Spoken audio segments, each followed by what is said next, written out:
de passer du temps avec les autres et d'apprendre les unes des autres. C'est vraiment très sympathique.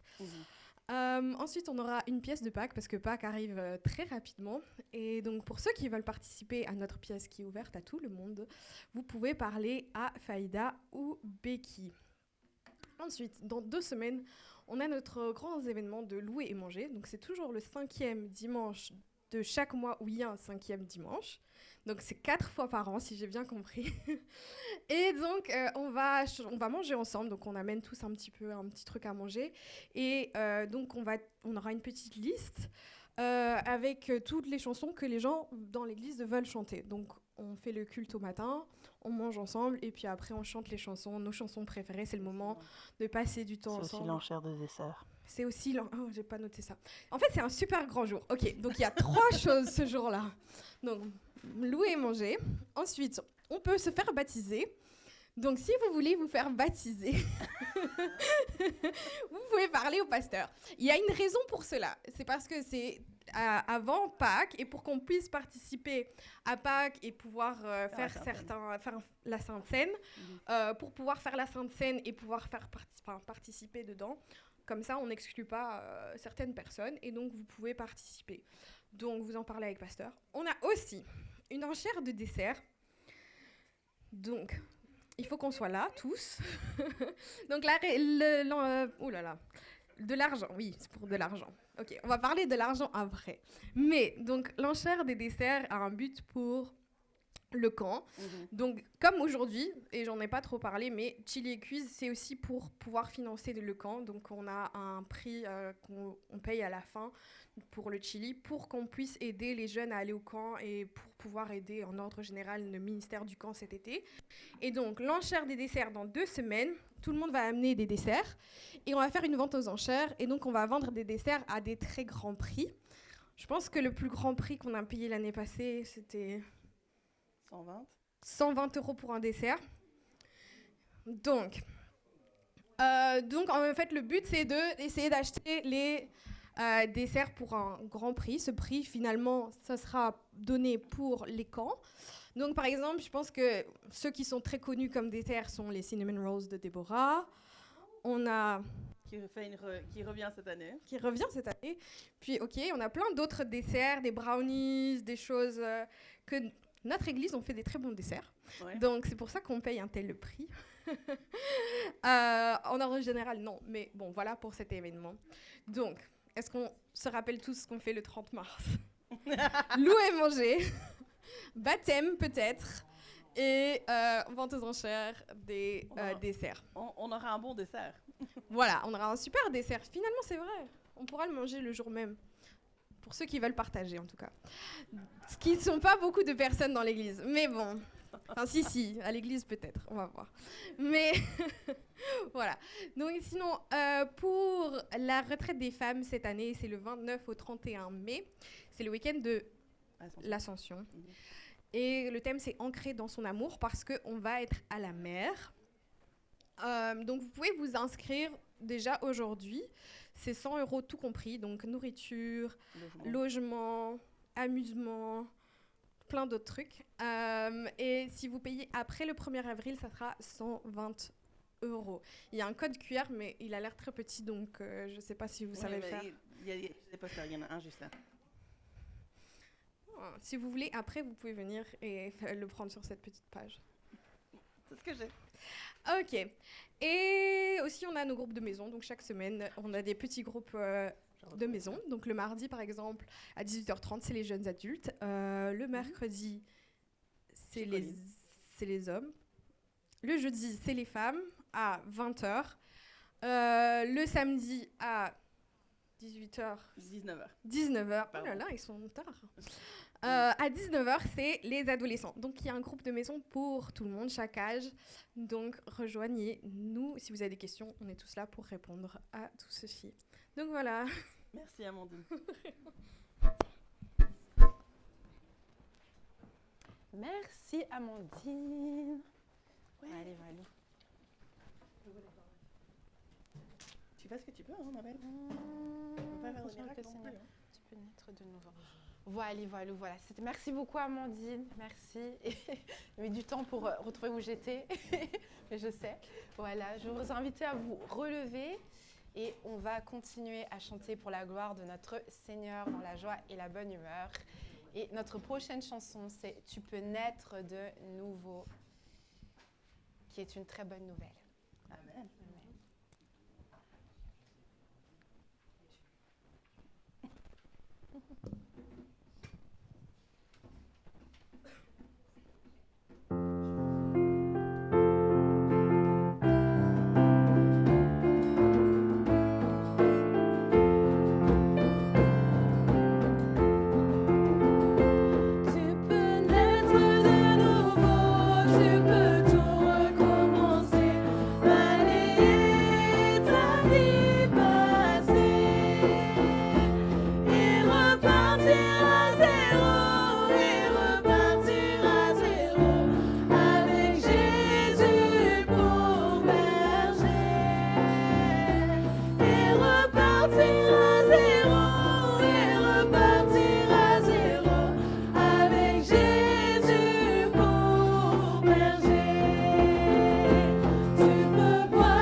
De lire avec moi 1 Jean 5, verset 12. Qui a le Fils a la vie, qui n'a point le Fils de Dieu n'a point la vie. Bien court. Voilà. Okay. 1 Jean 15, 5, 15. Je pense qu'on a besoin de le relire. Voilà. 1 Jean 5, 12. Qui a le Fils a la vie, qui n'a point le Fils de Dieu n'a point la vie. Est-ce que vous êtes prêts maintenant? Oui. 1 Jean 5, 12. Qui a le Fils a la vie, qui n'a point le Fils de Dieu n'a point la vie. Amen, amen, amen, amen. Alors, notre prochaine chanson, justement, cherchez d'abord le royaume. Ah oui, pardon, avant de commencer, les femmes, je vous invite à suivre Déborah. Voilà, et les hommes, vous pouvez chanter avec moi.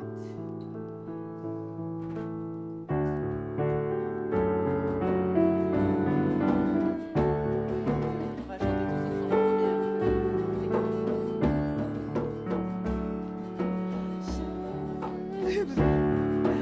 Cherchez d'abord le royaume de Dieu et sa justice, et toutes ces choses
paroles, je vous invite à courber vos têtes.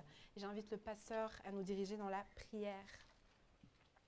Notre Père Céleste, nous voulons te remercier encore une fois pour tes bienfaits, pour la journée que tu as nous donnée, pour le soleil et tout ce que tu as fait pour nous.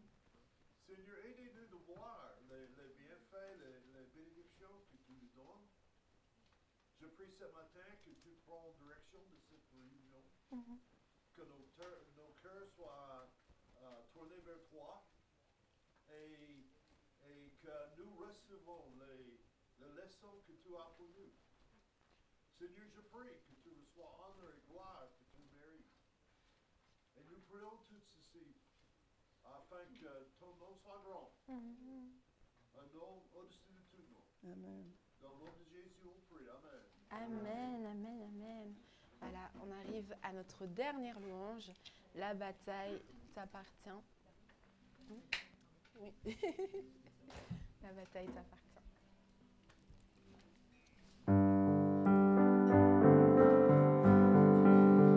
Je te laisse entrer.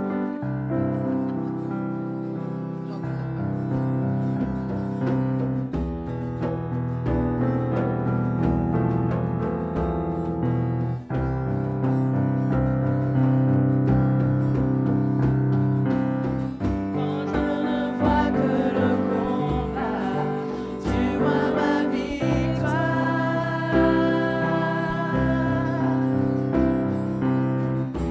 Je suis face à la montagne, tu la vois déplacée. Et quand je marche dans les ténèbres, je sens ton amour.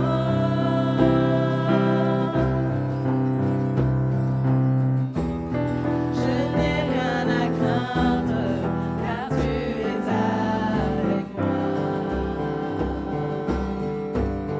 Quand je combats à genoux, mes mains levées vers toi, oh Dieu, la bataille t'appartient, et toute crainte je mets à tes pieds. La nuit je dirai, oh Dieu, la bataille t'appartient.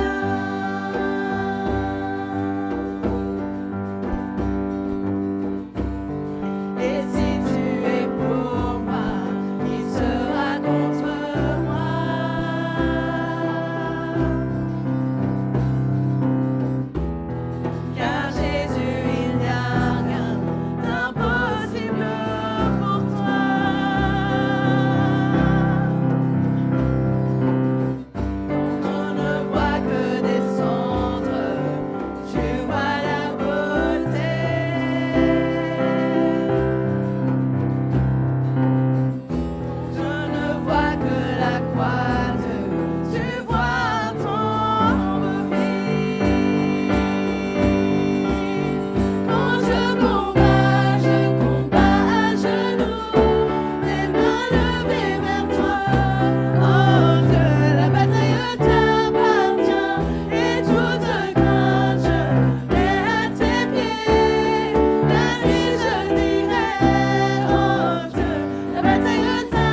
à vous asseoir et à écouter le message. Si vous êtes un enfant moins de 18 ans, vous pouvez me suivre. Moins de 12 ans.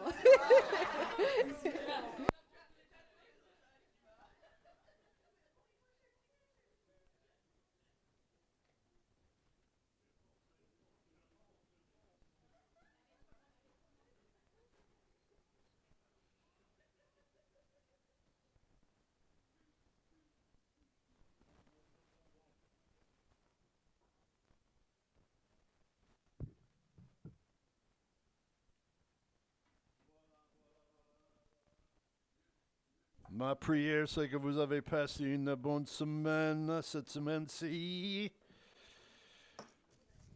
Quand même, le soleil brille, ça c'est une bonne chose.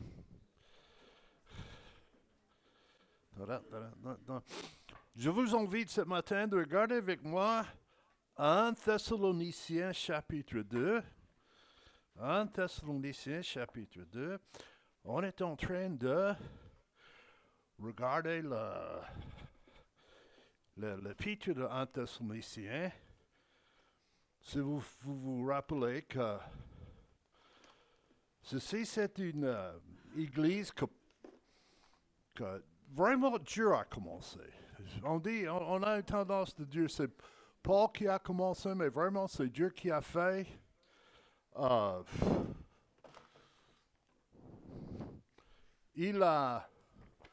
a voulu aller en Asie. Et Dieu a dit non. Le Saint-Esprit a dit non, tu ne vas pas là. Alors, comme nous faisons souvent, il a reculé et il a fait un autre essai d'entrer à Béthanie. Et encore une fois, Dieu a dit non, ce n'est pas la place pour vous. Et pendant qu'il attend pour Dieu de lui diriger qu'est-ce qu'il faut faire, il a eu un rêve d'un homme de Macédoine qui vient nous aider. Et Paul et Silas, à ce moment-là, ont commencé d'aller vers Philippe. Et il était là quelques jours, quelques temps, l'église a bien implanté. Et puis il a quitté là pour aller à Thessalonica. Alors, c'était là que cette église a été implantée. Et nous allons...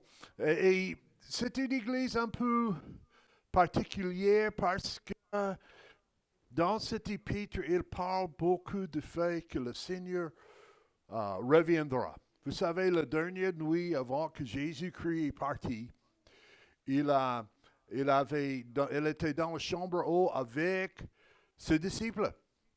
Et il a cité Jean chapitre 14, versets 1, 2 et 3, en disant que votre cœur ne se trouble point, croyez en Dieu, croyez en moi.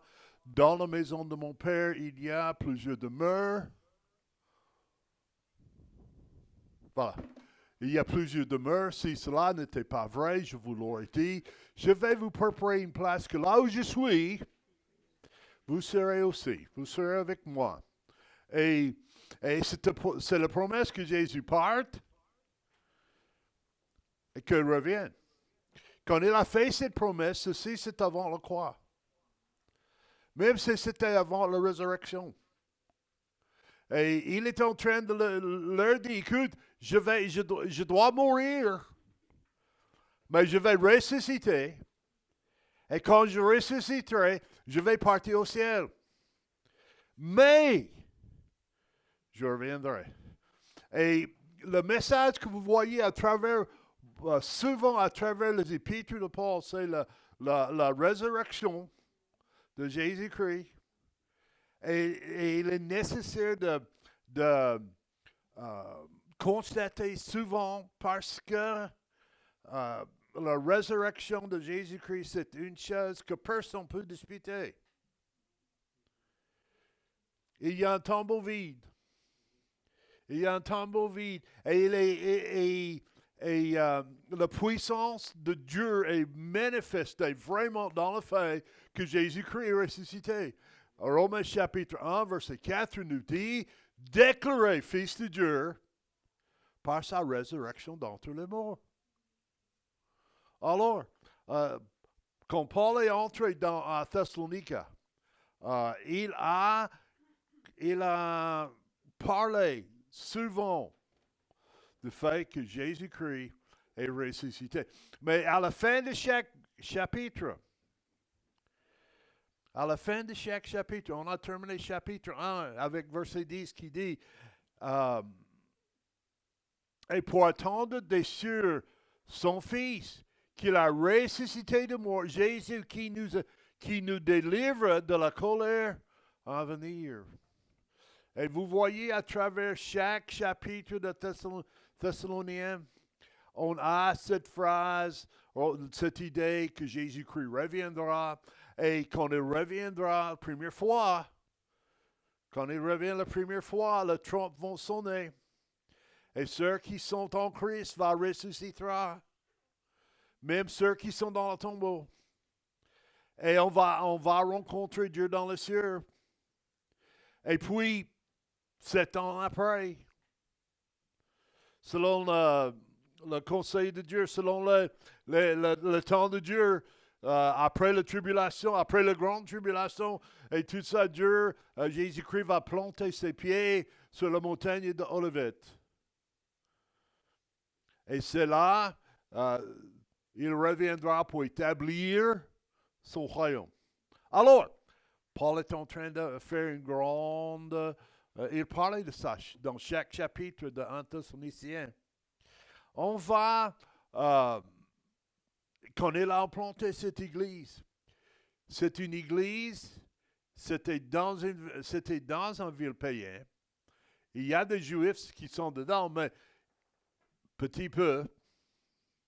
Alors, il est en train d'enseigner tout le conseil de Dieu. Parce que les gens n'avaient pas l'Ancien Testament, n'avaient pas le renseignement que nous acceptons comme d'habitude, comme nécessaire. Alors, et Paul était là en train d'enseigner la nécessité de savoir l'histoire de Jésus. Et quand il a implanté l'église, c'était comme il a fait naître un bébé. On a parlé de ça dans le premier chapitre. Tous les gens ils ne savaient rien du tout. Ils ne savaient rien du tout. Et comme il est nécessaire avec le bébé, il faut aider le grandir. On ne met pas un enfant dans une pièce et dit occupe-toi, fais quelque chose. Non, on doit le changer, on doit le nourrir, on doit le changer, on doit le nourrir. On doit changer beaucoup. Et ça, c'est même avant qu'il commence à marcher. Oh là là. Alors, et ça, c'est ce que nous voyons ici dans le deuxième chapitre. Il est en train d'encourager cette église. Bon, vous avez commencé à rien. Maintenant, vous commencez de prendre tes premiers pas. Et parce que tu prends tes premiers pas, il y a certaines choses qui ont besoin d'être dans votre vie. Il y a certaines choses qui doivent être vraies. Il y a certaines images qui doivent être une partie de votre vie chrétienne. Une chose qu'il faut comprendre. Comme un enfant de Dieu, Dieu n'a pas vous laisser ici. Dieu n'a pas nous laissé ici simplement pour vivre. Il n'a pas nous laissé ici simplement pour s'occuper de nous. Il y a une raison que vous êtes là. Le dernier message que Jésus-Christ a donné à ses disciples. Vous serez mes témoins dans le Judée, à Jérusalem, Judée, Samarie, jusqu'à l'extrémité de la terre. L'autre message, c'est que vous allez faire les disciples. Les baptisons au nom du Père, du Fils et du Saint-Esprit. Notre travail n'est pas simplement d'écouter la parole, accepter, c'est de mettre en pratique dans notre vie, afin que nous pouvons aider ceux qui ne sont pas les disciples et ceux qui sont les disciples d'avoir la foi. Et dans ces versets, Paul est en train de leur faire rappeler de ce message. Notre vie chrétienne n'est pas à propos de nous. Notre vie chrétienne, c'est à propos de Dieu, Jésus-Christ. Grâce à ce qu'il a fait. Et dans ce passage, dans les premiers 12 versets, Paul a nous donné 3 images. Et dans ces 3 images, il a nous donné l'image de première chose d'un intendant fidèle. Bon, vous voyez ça.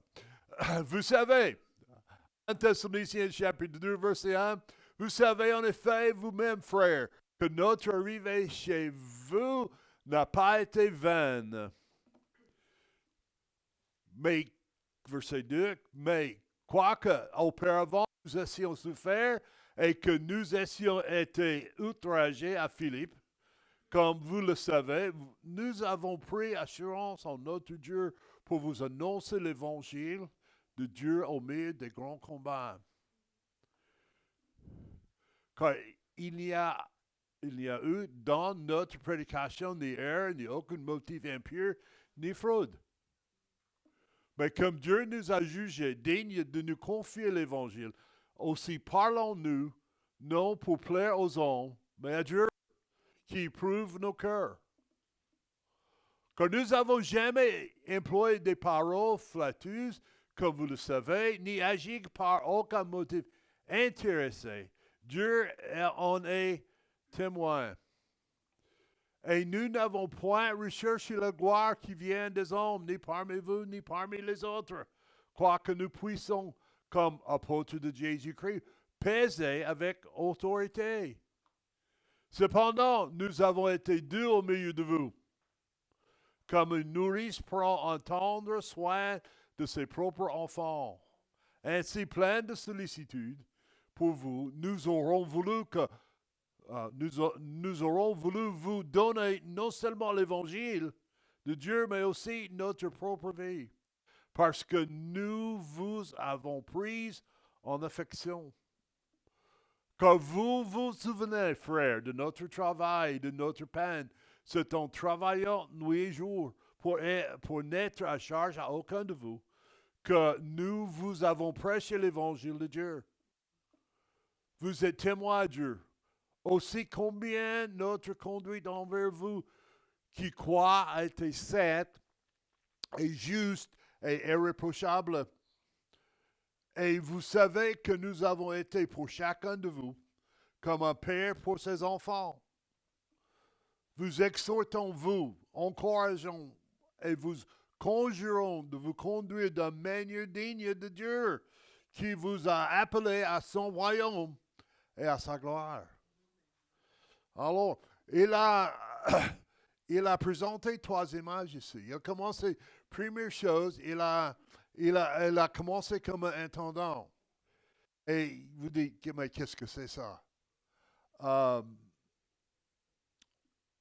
Dieu est notre patron. Dieu est notre souverain. Dieu est notre chef. Et il a nous confié certains travaux. Il a nous donné certains talents. Il a nous donné certaines capacités de faire des choses. Et on voyait ça surtout dans le membre de l'Église. Vous voyez, il y a certains qui ont une capacité, ils voyaient une situation et directement, ils savaient quoi faire. Et il y a les autres qui savent chanter.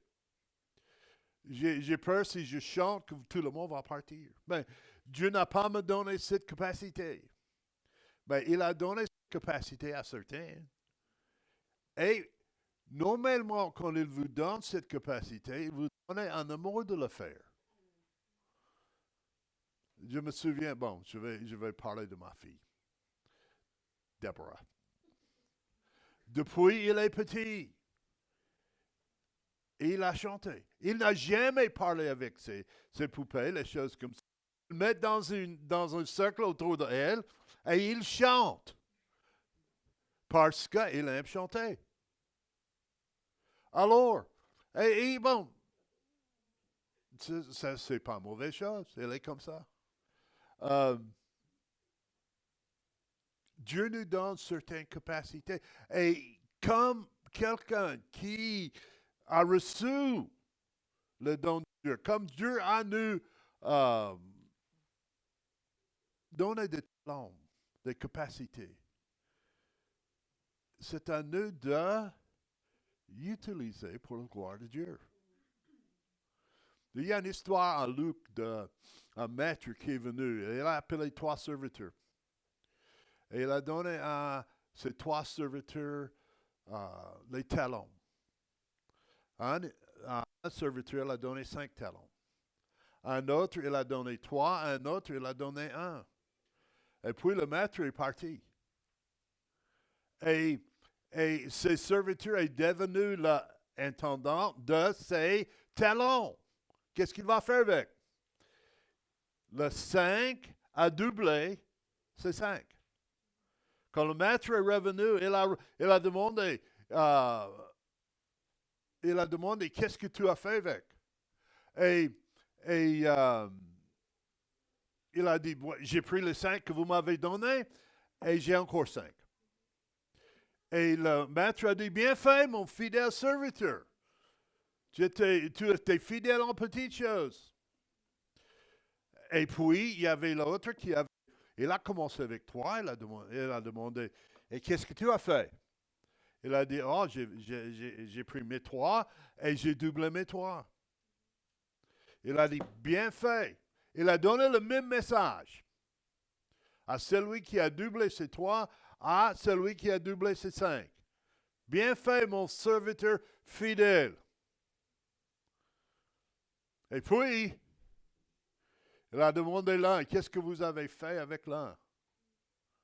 Il a dit, je savais que vous êtes un maître difficile. Il a dit, j'ai pris mon talon et j'ai creusé un trou et j'ai mis dedans. Comme ça, je n'ai pu pas le perdre.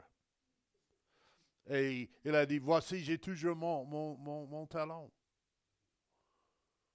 Et il a dit, oh, tu étais infidèle. Tu n'as pas fait bien.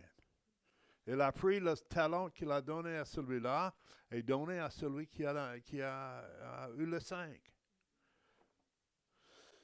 Dieu a nous donné le talent de faire des choses comme un intendant. Vous savez, à travers la Bible, nous voyons les hommes comme ça. Joseph était vendu par ses frères. Il est racheté par un homme appelé Potiphar. Dans la maison de Potiphar, Potiphar a remarqué, Potiphar a remarqué que quand Joseph fait quelque chose, c'était bien fait. Et il y a une bénédiction dessus. Et ça grandit. Alors, fur et à mesure qu'il vivait dans la maison de Potiphar, Potiphar a donné plus en plus, et plus en plus, et plus en plus. Et bientôt, tous qui étaient dans la maison de Potiphar étaient sous la main de Joseph. Joseph n'a rien qui est à lui. Vous marquez ça? Il n'a rien. Tout appartient à Potiphar. Joseph était un entendant. Exactement comme vous et moi, on a besoin d'être. Exactement comme Paul. Paul a été chargé de donner l'Évangile, de travailler pour Dieu. Et dans les autres évangiles, dans les autres épîtres, il a dit, ma vie n'appartient pas à moi. Si je vis, c'est plus moi qui vis, c'est Christ qui vit à travers moi. Vous et moi, comme enfants de Dieu, chacun de nous n'est pas appelé d'être un apôtre, un disciple, de voyager, de voyager. Et je vais expliquer ça parce que je reçois un mauvais visage de ma fille. Tout le monde n'est pas appelé de faire le travail de missionnaire ou de pasteur ou de directeur de chanson. Mais tout le monde est appelé de vivre pour Dieu plein temps. Dans toutes les choses. Au travail, dans notre marche quotidienne, au magasin, tout. Pourquoi? Parce que Dieu a nous chargé de vivre pour lui. Paul a dit, je suis crucifié avec lui. Ça dit que moi-même, mes désirs, mes plans, tout ce cas, est mis à part. J'appartiens à Dieu. Comme intendant de occuper de le travail de Dieu. Et le travail qu'il avait, Dieu a lui dit directement qu'on est là lui sauver. Tu as un travail d'aller partout et de porter l'évangile de Dieu, la bonne nouvelle, le salut aux gentils. Et c'est à cause de lui que vous et moi, nous avons l'opportunité d'entendre l'évangile aujourd'hui. Je vous déclare, donc, frères, l'évangile que j'ai annoncé n'est pas de l'homme. Verset 12, car je ne l'ai pas reçu ni appris d'un homme, mais par une révélation de Jésus-Christ. Alors, vous voyez, à travers la Bible, il y a toujours cette idée d'être chargé, d'être en mission, si vous voulez, de Dieu. Et comme je vous ai dit, il faut être un intendant fidèle. Et ça, c'est ça que nous voyons que Paul a fait à travers sa vie. Même, vous savez, quand il est arrivé à Philippe, c'était un peu drôle. Parce que je savais moi-même, Dieu m'appelle d'aller quelque part, et j'y vais, et puis j'étais là quelques jours, et j'étais en prison. Pas simplement en prison, mais dans la prison intérieure, et je suis enchaîné. Et je dois dire, si ça arrive à moi, tu sais, je serai comme je serai. Je dis, Dieu, tu sais, je suis venu ici à cause de toi. Et tu vois où je suis. Je ne vois aucune chose comme ça pour Paul.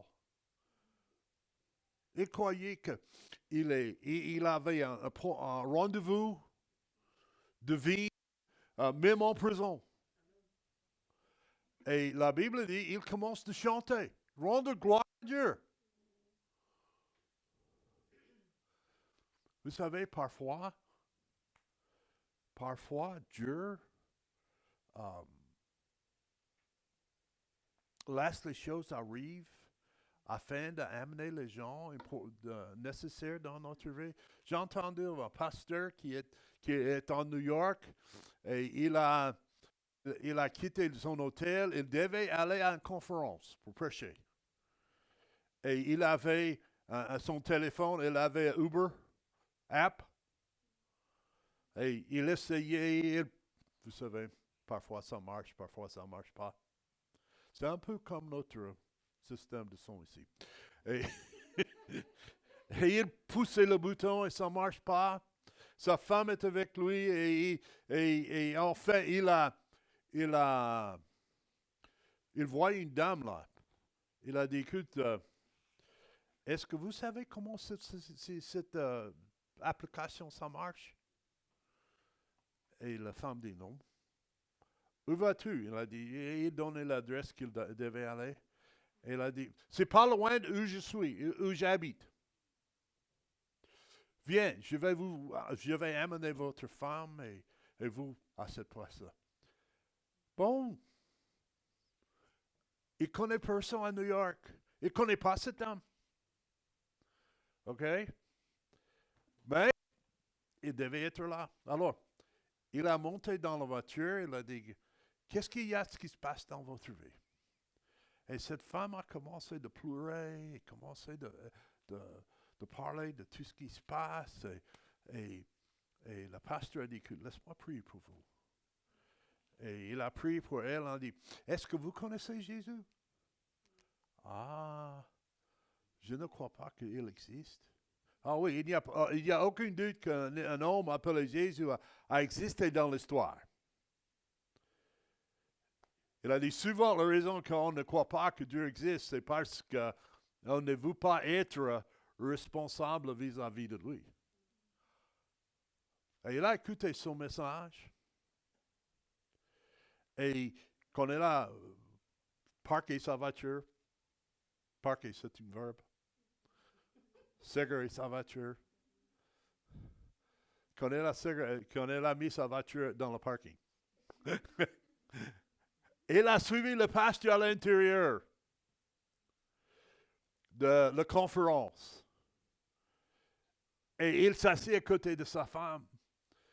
Et pendant le message, la femme du pasteur remarquait, il a courbé sa tête et commencé à prier. Vous voyez, au lieu d'être frustré, au lieu de crier contre Dieu, il a dit, OK, Dieu a quelque chose d'autre pour moi. Un rendez-vous que j'ai besoin de faire. Je me demande combien de fois on dépasse les choses pareilles sans jamais penser que Dieu a quelque chose pour nous. Combien de fois on renferme et on pensait que Dieu, tu as fait une faute ici. Tu as fait, je ne suis pas content, Dieu. Et notre vie n'appartient pas à nous. Notre vie appartient à Dieu. Et Dieu demande, Dieu exige que nous soyons fidèles en tout ce que nous faisons comme entendons. Regardez comme Paul a fait son ministère. Au lieu de cacher, au lieu d'être fâché, parce qu'il était chassé de Philippe, parce qu'il est chassé de Philippe, il est allé à Thessalonique et là, ils ont prêché. Il est possible que s'il n'était pas chassé de Philippe, qu'il n'aurait pas prêché à Thessalonique. Alors, et il prêchait avec beaucoup d'ardeur, enthousiasme. Il prêchait avec audace, parce qu'il croyait. Et je crois un gros problème avec nous parfois, c'est que nous n'avons pas compris la résurrection de Christ nous donnait une puissance incroyable. Et parfois, quand nous prions, nous ne prions pas avec l'idée qu'il y a quelqu'un d'autre. Il y a Dieu qui est à l'autre bout du fil, qui écoute nos prières. Il prêchait avec audace. Vous voyez le message qu'il a prêché. Son message est le message de Dieu. L'évangile. 7 fois dans cet évangile, dans cet épître, il marque l'évangile. Qu'est-ce que c'est l'évangile? L'évangile, selon Paul, c'est la mort, selon les Écritures, la résurrection, selon les Écritures, de Jésus-Christ. Alors, la bonne nouvelle, c'est que nous pouvons avoir ça dans notre vie.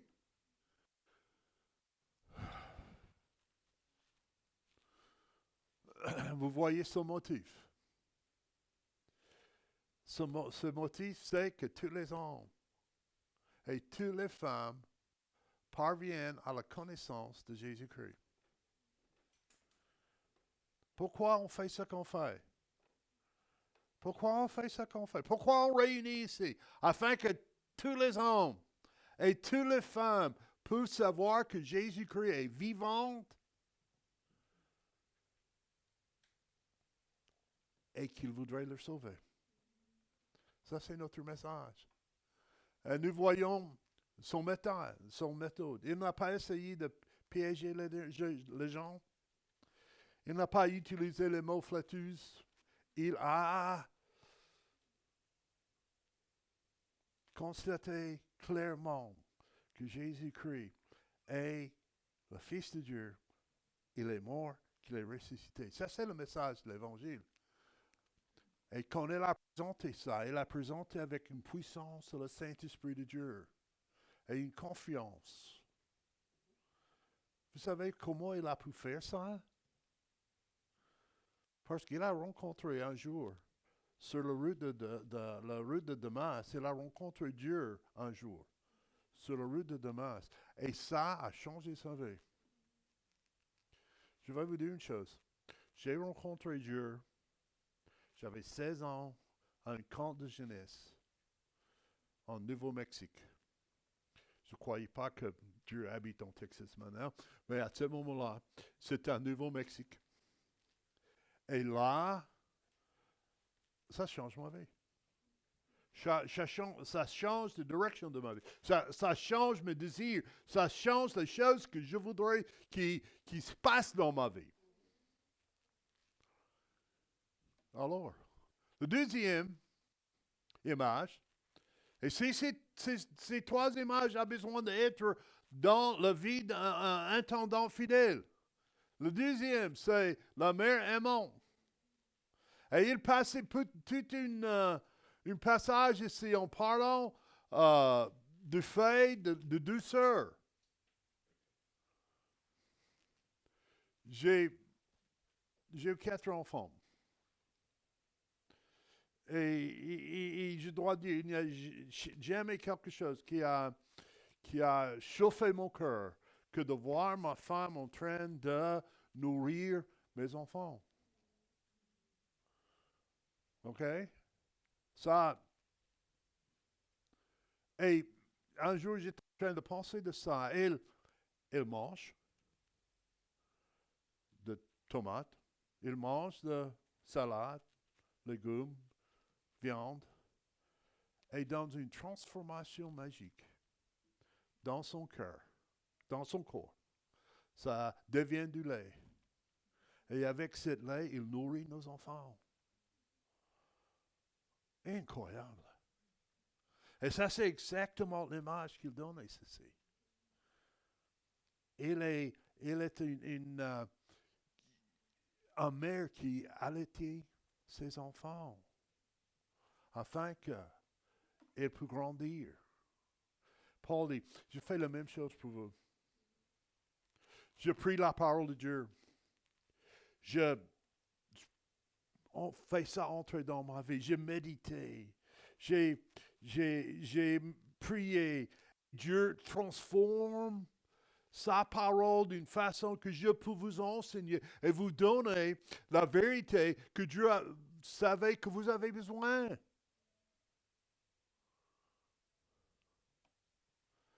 Est-ce qu'on ne parle pas que la parole de Dieu est le lait? Est-ce qu'on ne parle pas que la parole devient la viande pour notre vie spirituelle? Ça, c'est ça qu'il est en train d'enseigner à ces gens-là. Paul a dit, je vous enseigne les choses nécessaires pour vous de grandir. Quelles sont les choses nécessaires pour nous de grandir? C'est, rappelez, il n'avait pas ce livre. Il n'avait pas ce livre. Ni en grec, araméque, rien du tout. Tout ce que c'est l'Ancien Testament, ce point-là. Et ils sont en train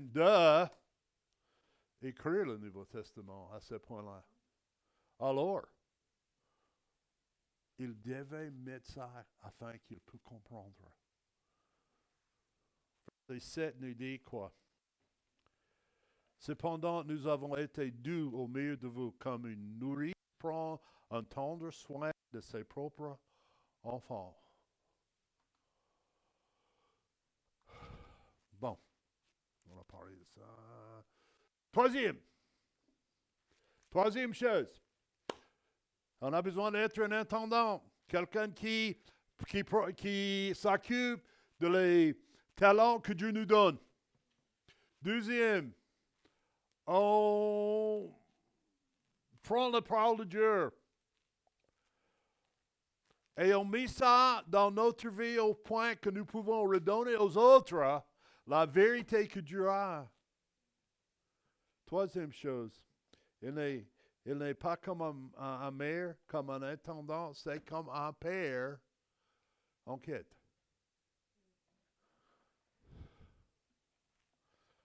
Un père en quête. Et comment il a parlé de ceci à travers ces 3 versets? Paul se considère comme le père spirituel de l'Église là à Thessalonique. Il est en train de leur aider à grandir. Mais à un moment donné, il va partir. À un moment donné, il va mettre cette église et les gens qui sont dans cette église dans les mains de Dieu. Je me souviens quand Becky, ma fille, est allée à l'Institut biblique. Oh, c'est difficile.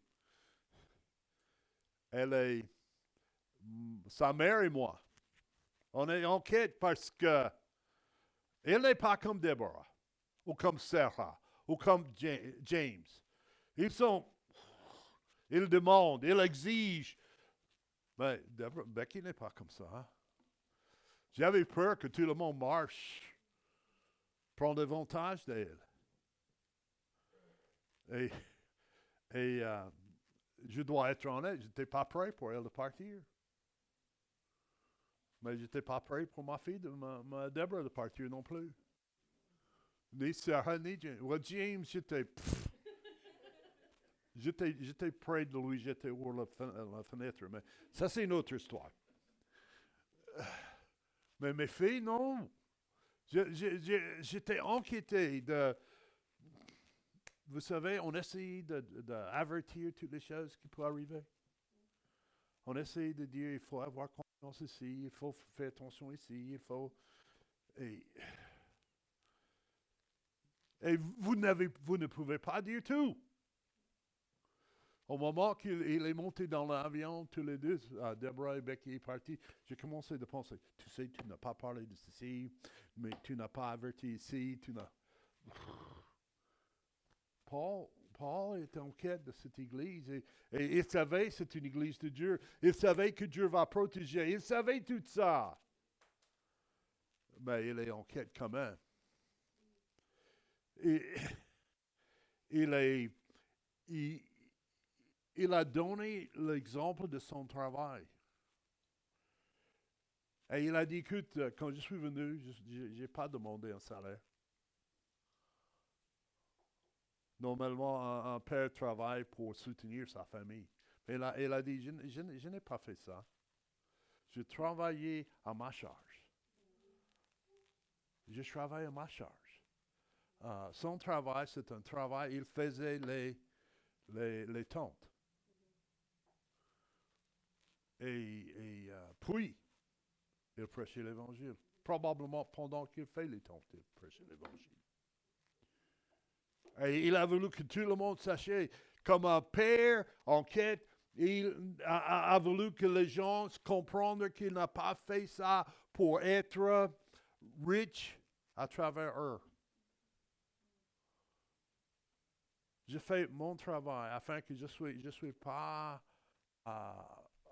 en train d'essayer de gagner ma vie, ou que les gens puissent dire, je fais ceci pour être riche par vous. Hein? Il a parlé de son travail. Il a parlé de sa démarche. Comment il a vécu parmi eux. Il est nécessaire, comme un enfant de Dieu, d'être le même la nuit que la journée. Il est nécessaire. Bon, et quand je parlais de la nuit et la journée, je parlais de la chose en secret et les choses que tout le monde voit.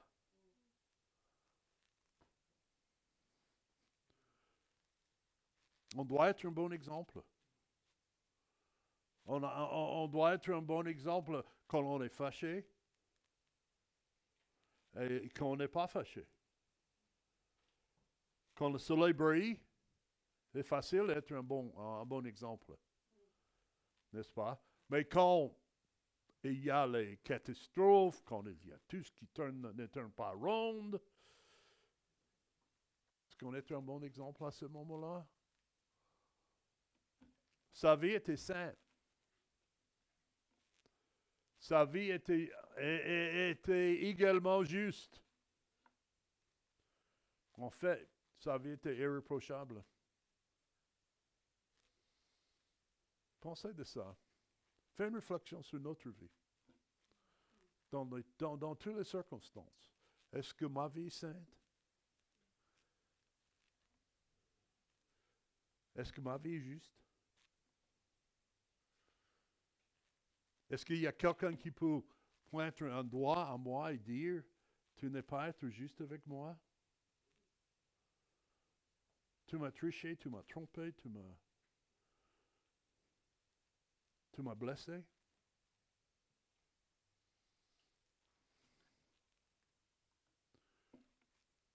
Il parlait de ses paroles.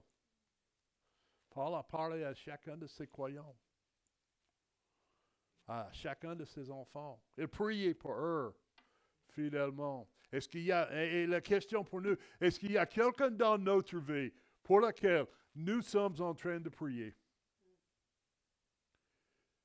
Est-ce qu'il y a quelqu'un que vous croyez, je vais être responsable pour lui? Je vais prier pour eux.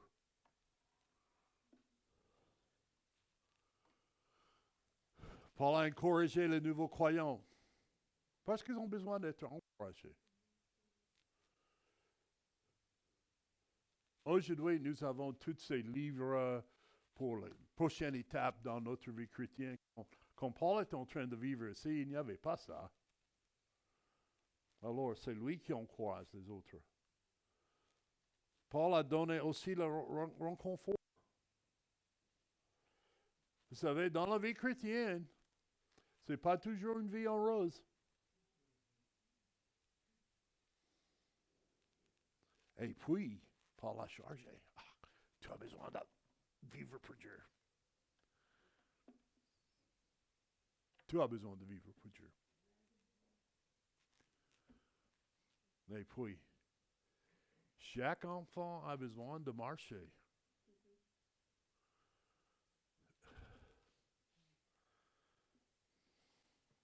Je parle avec nos jeunes ici. Et j'ai des jeunes qui me disent souvent, je suis le seul chrétien dans ma vie, dans mon école. Je suis le seul chrétien dans mes classes. Tu as besoin quand même de marcher pour Dieu, de tenir ferme. Parce que vous savez quoi? Satan va jeter tous les obstacles, toutes ses forces contre vous. Alors, tu as besoin de marcher quand même. Tu as besoin de rester ferme. Tu as besoin de savoir que Dieu marche avec nous. Il marche. Il a dit ceci. J'ai laissé les empreintes que vous pouvez suivre mes traces. Mais c'est plus que ça. Même que je marche dans la vallée de l'ombre de la mort, tu seras avec moi. Il n'a pas simplement laissé les empreintes, il marche à côté de nous. Ma grand-fille, je crois que c'est ma grand-fille, aime le poème qui s'appelle Footsteps ou Empreinte. Et dans ce poème, cet homme, il est décédé, il voyait Dieu, et Dieu a une témoin de sa vie, et il dit, je voyais quand nous sommes en train de marcher. Tout est marché à côté de moi, mais je remarque il y a les fois qu'au lieu d'avoir deux impressions, il n'y a qu'un seul. Il a dit, Seigneur, ça c'est la journée qui était la plus difficile pour moi. Pourquoi? Il a dit, fiston, ça je vous ai mis sur mon dos. Je vous ai porté. Je vous ai porté. Dieu marche avec nous, même quand c'est difficile. Même quand nous ne voyons pas, nous devons avoir confiance que Dieu est avec nous. On va prier. On va prier. Tous les têtes sont courbées, tous les yeux sont fermés. Et Rebecca, Deborah va venir et jouer dans un instant. Et si vous entendez les choses qui bougent un petit peu, savez que... Ben, ma question pour vous aujourd'hui. Comment ça va avec Dieu? Comment ça va avec Dieu?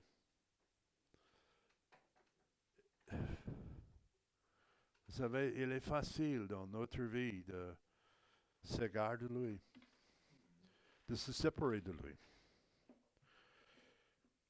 Et peut-être, aujourd'hui, vous devez retrouver votre chemin vers lui. Peut-être vous avez besoin de faire peut-être aujourd'hui vous avez besoin de mettre votre confiance en lui. Et peut-être aujourd'hui le Seigneur est en train de chuchoter à vos oreilles, de dire, viens, je vous cherche.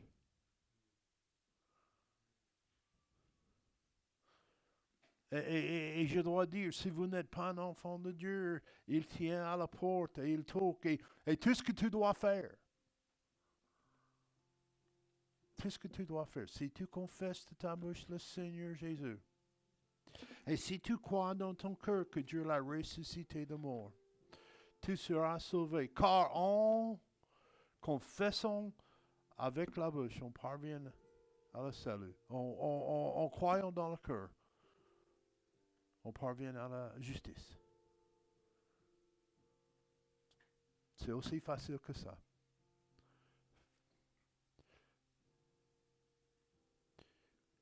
Ben, vous dites, j'ai fait ça. Je suis un enfant de Dieu. Je sais que j'ai confessé Dieu.